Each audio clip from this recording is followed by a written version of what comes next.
character that becomes iconic. Our first guest did it twice. Our first guest, she did it twice. First is Florence on the Jefferson. Yes. Then she did it as Mary on 227.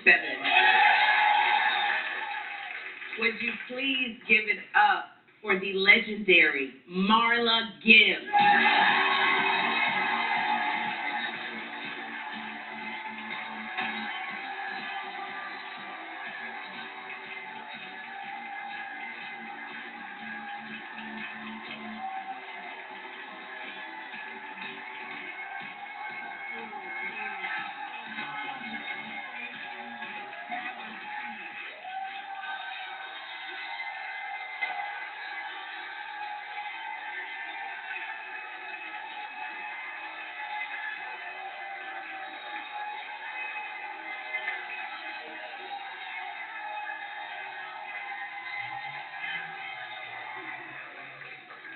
Marla, I know you are used to people fan crushing on you. When you hear this, because this is such genuine love, when you hear this,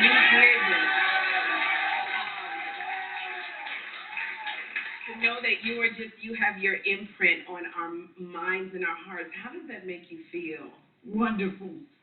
Yes. Because I love everybody. And if they didn't watch, nobody would know my name. And we know all of your episodes and everything you said, and hand on your hip, and just, oh my goodness. I haven't seen, you look so beautiful. I have not seen you. Yeah. Okay, we ain't gonna never get the interview there. Y'all gonna clap on everything.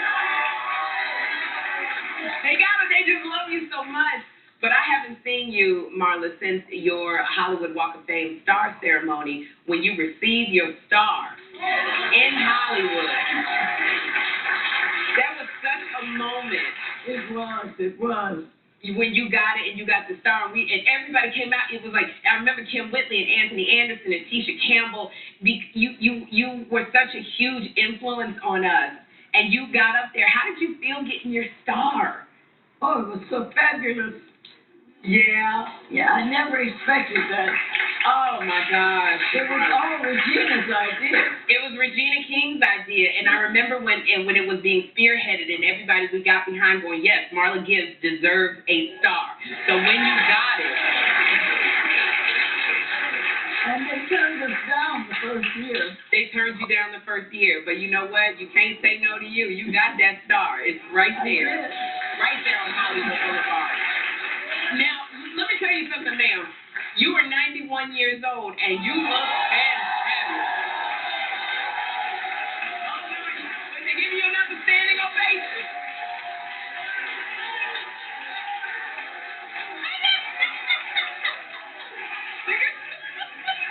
I think somebody got that wrong. Okay, we got it wrong? Yeah. I'm 30. Oh, you're 30. You're 30. That's every year. Every year. You 30, you stopped at 30. That's right. That's right. And we're not mad at you. I went back to 30. Okay, you went back. I was 44 when it started out. But I said, if I'm 30, then I can work forever. That is right.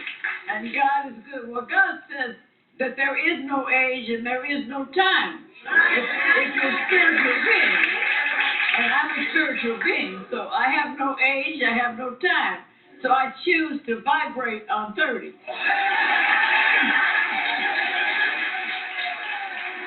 Now, look, Miss Gibbs. Marla, you know, when you did 227, I did not know that you had so much power on 227 because you fought to get the cast that you wanted. Tell me about that, because back at that time, women didn't have a lot of power to do anything on these shows. Of course, she directed me too, and she's now one of the exec producers of Days of Our Lives. Oh, wow, really? You know who I'm talking about? I don't remember her name, but yeah. Married to Norm Nixon. Oh, Debbie Allen. Debbie Allen was doing it. Yes. And I worked with her, when she was directed me, and she directed me in Scandal too. Yes, because you know you are on Grey's Anatomy, and Debbie Allen is directing you on Grey's. That's what I'm saying. She's one of the exec producers. She's one of the. But even before Debbie Allen was an executive producer, when you were on 227, which Norman Lear created for you, this was something that a project that you brought to Norman Lear. Yeah, we did it as a play. Yes. And we did it for 6 months. And in the meantime, everybody came to see it, including the head of NBC, Yes. Brandon Tartikoff. Yes. And so when Norman finally came to see it, which I had invited him, but then he heard about it and he said, I hear you have a good play. I said, yeah. He said, well, I want to see it. I said, well, you better come tomorrow because we're closing. And so he said, well, call my office. And I did. And so he came. And then he said, well, what are you doing with the play? So I said, well, I'm talking to Columbia. He said, well, have you signed anything? I said, no, they haven't got around talking about any money. So, no, I haven't signed anything. So he said, well, call my office. He said, why don't you and I do it? Oh, wow. So I said, okay, that's home. I'm already doing the Jeffersons. Yes. And, but then when I got it, he had 2 other producers who also were African Americans, but they didn't agree with anything I wanted to do. Number one, they didn't want me to have a man. No. And I said, I will not do the show without a man. Yes. Yes. That's Hal Williams. That's right. Yes. He didn't play with me. He did the play with you. So I said, we already have the chemistry. All we need are the lines. Yes. And so I fought for him. I got him, and then Jackie came in. Did they? She did an audition. And for Rose. Audition for Rose. Then she asked if she could play Sandra. We said yes. She did, and she was hysterical. She won an Emmy. Yes. But they didn't want her. Wait a minute, they did not want Jackie? No. Mary. No. Somebody else. They did. But I said, I want her because she's going to work. The other person I loved, but nobody would believe she lived in this building. She was just sophisticated. Yes. But Jackie was hysterical. Oh, my gosh. And so they finally, they kept saying the network wants this person. And I said, I want Jackie. And so finally they said, okay, we're going to hire her, but we're only going to give her 7 out of 13 because she's over the top. I said, whatever. But she came on, she worked every show. She worked every show. You know, I love that you are, and you put this show together the way you wanted to, which a lot of people didn't have that power back then. Now, thankfully, Debbie Allen does. But you have still working, Marla. You are in a new movie. Well, that's what you do when you're 30. Again.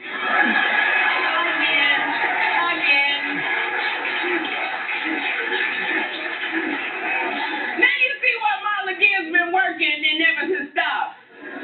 But now your new movie, which is called Bromance, you are working with Snoop.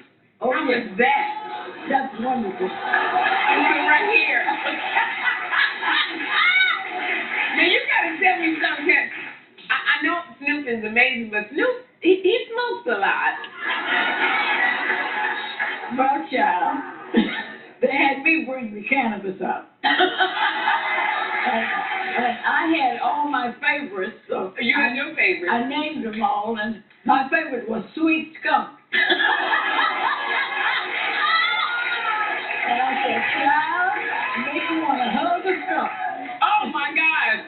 What did that sweet skunk make you want to do? Hug a skunk, baby. It made you want to hug a skunk, so you and Snoop got along very well. Oh, yeah.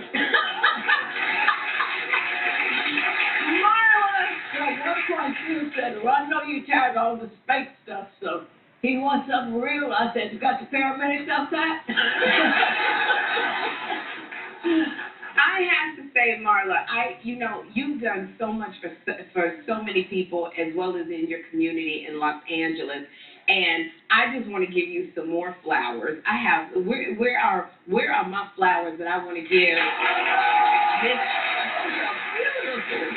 And I literally have to say to you, Marla, Kim Whitley and Tisha Campbell and I and Niecy Nash, we sit around and we talk about how much of an impact you have made on our careers. And I wanted to be an actress and a comedic actress from watching the great ones like you. There's nobody that does it like you. And I want to say thank you for everything that you've done for me. Oh, thank you. Thank you. Thank you, Marla. And you know, I brought Ernie Harden here with me. You brought came as my assistant. Who'd you bring? Ernie Harden. Ernest Harden, he played Marcus in the Cleaners on the Jefferson. He was Mr. Jefferson, Sherri's son. Yes, And protege. that's right. And For 3 years. for 3 years on the Jeffersons, we definitely remember. And he has a new movie coming out. What's his movie? It's called Child. I swear I don't have. We can look up his name. Ernest Harden. We can look up his name and find his movie because he's been so good to you. Marla, I want to say thank you so much for being here. Please, you guys, make sure you watch Grey's Anatomy Thursday nights at 9 on ABC. And the movie Bromates is in theaters and on demand now. And you know who else is in demand? Marla Gibbs. Okay? We have huge discounts on the fabulous products in Sherri Pop-Up Shop next, so keep it right here.